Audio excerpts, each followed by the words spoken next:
Okay, so let's say you're dealing with a client who has an interdental lisp or a lateral lisp, and you're wondering how you can help elicit that S sound.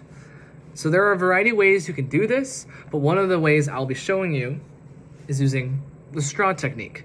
Now, all you'll have to do is grab a straw. It could be a thin coffee straw or a normal straw like this, and then you're gonna have the client put their teeth together and smile like this, and then you're gonna have them put the straw up against the front incisor teeth right here.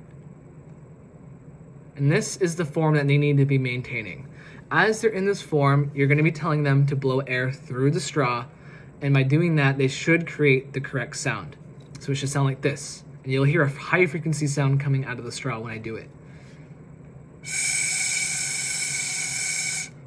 See?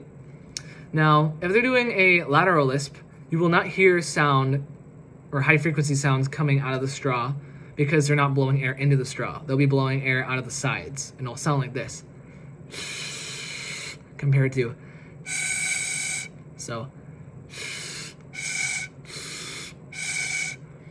By telling them to blow air into the straw so they can hear that sound, they'll know that they're blowing air in the correct way. And that is how they can learn to, redirect where that air goes to make the sound. For interdental lisps, their tongue is going to be in the way and it's going to be touching the straw. So you're going to want them to not be touching the straw and having their tongue behind their teeth when making the sound. So it's like, no, put your tongue behind your teeth. Perfect. Just like that. Now, if you're wondering some other ways you can make this a little more interesting or helpful, you can tell them to put their hand at the bottom of the straw while they're making the air blow through the straw so that they could feel the air coming out. So just give them a little more to work with and realize as they're making the sound. You can also pretend that they're pulling air out of the straw, if that helps. So just slowly yanking the air out of the straw.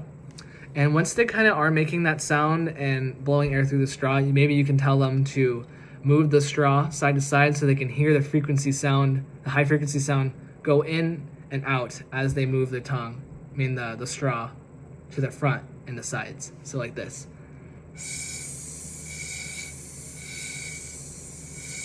They'll notice that it will always make that sound out of the straw every time it goes to the front. And that tells them that the airflow should be coming through the front of the mouth.